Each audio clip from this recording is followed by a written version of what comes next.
regarding primary myelofibrosis treatment. So there is no specific therapy exists for primary myelofibrosis. The causes for anemia are multifarious. So there are many causes for anemia in primary myelofibrosis. So this includes ineffective erythropoiesis. So this ineffective erythropoiesis, so this is uncompensated by splenic extramedullary hematopoiesis. So though there is a splenic extramedullary hematopoiesis, so this does not compensate the ineffective erythropoiesis. And there is hemodilution due to splenomegaly, splenic sequestration, and blood loss secondary to thrombocytopenia or portal hypertension in the form of esophageal varices which cause bleed, and blood loss secondary to thrombocytopenia, folic acid deficiency, systemic inflammation, and autoimmune hemolysis. So in primary myelofibrosis, so the causes for anemia are multifarious. So the causes of anemia are ineffective erythropoiesis, so which is not compensated by splenic extramedullary hematopoiesis, and hemodilution due to splenomegaly will lead to anemia, splenic sequestration, and blood loss secondary to thrombocytopenia or portal hypertension, folic acid deficiency, systemic inflammation, and autoimmune hemolysis. So all these cause anemia. So neither recombinant erythropoietin nor androgens such as danazol, so they have neither erythropoietin nor androgens have proven to be consistently effective as therapy for anemia. And if we give erythropoietin, so this will worsen the splenomegaly, and if serum erythropoietin level, if it is greater than 125 milliunits per liter, then erythropoietin is ineffective. So erythropoietin, it may worsen splenomegaly, and if serum erythropoietin level, if it is greater than 125 milliunits per liter, then serum erythropoietin will be ineffective. And there is a inflammatory milieu which characterizes primary myelofibrosis. So because of the inflammation which characterizes primary myelofibrosis, if we give glucocorticoids, so this can ameliorate anemia as well as so these glucocorticoids can also ameliorate constitutional symptoms such as fever, chills, night sweats, anorexia, and weight loss. And if we combine this glucocorticoids with low dose thalidomide, so this has proved effective as well for the constitutional symptoms. So what happens in primary myelofibrosis? So there is a inflammatory milieu. So for that we can give glucocorticoids, and if we combine glucocorticoids with low dose thalidomide, so this has proven to be effective.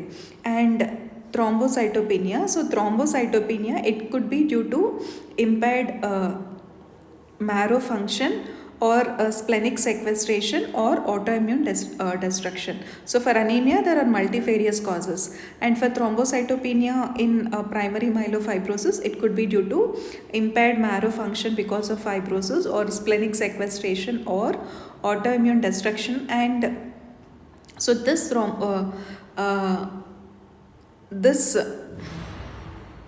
thrombocytopenia, so this also responds to low dose thalidomide and prednisone. So even for anemia, glucocorticoids and thalidomide. Even for thrombocytopenia, we give thalidomide and prednisone. And splenomegaly, so there is a splenomegaly in primary myelofibrosis. So this is the most distressing and intractable problem. So this splenomegaly, so this because of massive splenomegaly, what will happen? There will be abdominal pain, patient will have portal hypertension, there will be easy satiety, and there will be cachexia. If surgical removal of massive spleen, if we remove the massive spleen, so this is associated with Post-operative complications. So what are the post-operative complications which are expected after removal of massive spleen? So this could be a mesenteric venous thrombosis or a hemorrhage. There could be a rebound leukocytosis and thrombocytosis and hepatic extramedullary hematopoiesis with no amelioration of either anemia or thrombocytopenia for when present. So the most distressing and intractable problem for primary myelofibrosis patient is splenomegaly. So this splenomegaly, it will cause abdominal pain, it will cause portal hypertension, there will be easy satiety and cachexia, and if surgical removal of massive spleen, so this will cause post-operative complications. So what are the post-operative complications after removal of the spleen?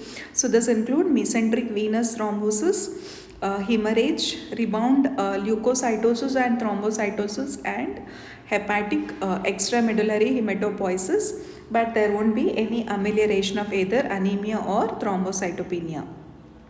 For unexplained reasons, okay, for unexplained reasons, splenectomy, it also increases the risk of plastic transformation. So for unexplained reasons, splenectomy also increases the risk of plastic transformation.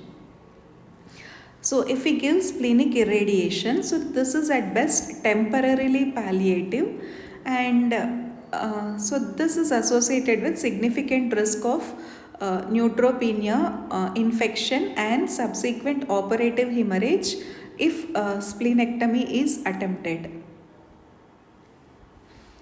So splenic irradiation, if we give splenic irradiation, it is temporarily palliative, and this is also associated with a significant risk of splenic irradiation, neutropenia, and because of that infection, and if splenectomy is attempted, there will be a operative hemorrhage. So to control hyperuricemia, allopurinol is used, and bone pain, so this can be alleviated by local irradiation.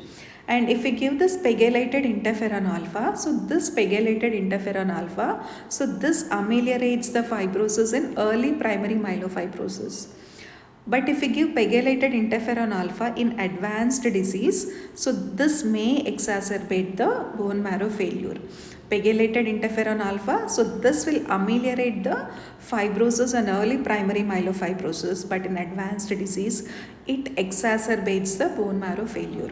And if we take this JAK2 inhibitor, ruxolitinib, okay, JAK2 inhibitor, ruxolitinib. So this ruxolitinib, it is effective, okay, in reducing the splenomegaly, and this also alleviates the constitutional symptoms in a majority of advanced primary myelofibrosis patients.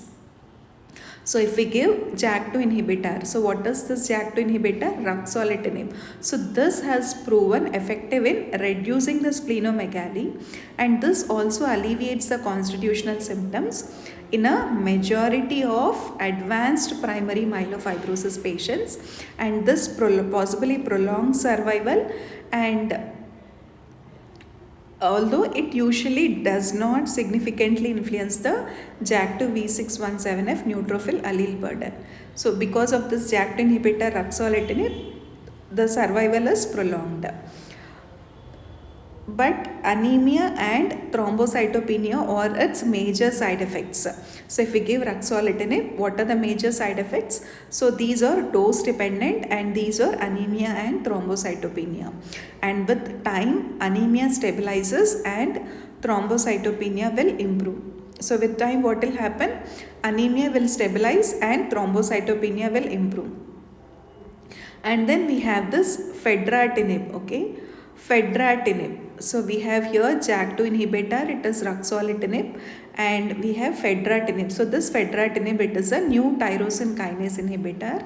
This has got anti-FLT3 activity, and this has proved useful in patients with disease refractory to ruxolitinib. So if there is a disease which is refractory to ruxolitinib, so this drug is used. So what is this drug? So this is fedratinib. So this is a new tyrosine kinase inhibitor, and this has got anti-FLT3 activity. So this is useful in patients with disease refractory to ruxolitinib. and in some patients hypomethylating agents. So what are these hypomethylating agents? Azacitidine or decitabine in combination with high dose ruxolitinib. So they are used to control the disease, or they are used to prepare patients for bone marrow transplantation. So primary myelofibrosis patients, we are preparing the patient for bone marrow transplantation. So before preparing the patient for bone marrow transplantation, hypomethylating agents such as azacitidine or decitabine in combination with high dose ruxolitinib. So these are used to control the disease or prepare patients for bone marrow transplantation. And transformation to acute leukemia and primary myelofibrosis like polycythemia vera or essential thrombocytosis, it is usually refractory to treatment. Supposing if a primary myelofibrosis patient, there is a transformation to acute leukemia. So this leukemia, if it occurs, so this is refractory to treatment. And allogenic bone marrow transplantation, so this is the only curative treatment for primary myelofibrosis. What is the only curative treatment for primary myelofibrosis? So allogenic bone marrow transplantation is the only curative treatment for primary myelofibrosis, and this allogenic bone marrow transplantation should be considered in younger patients and older patients with high risk disease. So allogenic bone marrow transplantation, so this is the only curative treatment. This should be considered in younger patients and also in older patients with high risk disease. Non-myeloablative conditioning regimens, so they permit hematopoietic stem cell transplantation, so to be extended to the older individuals. So that is about treatment of primary myelofibrosis.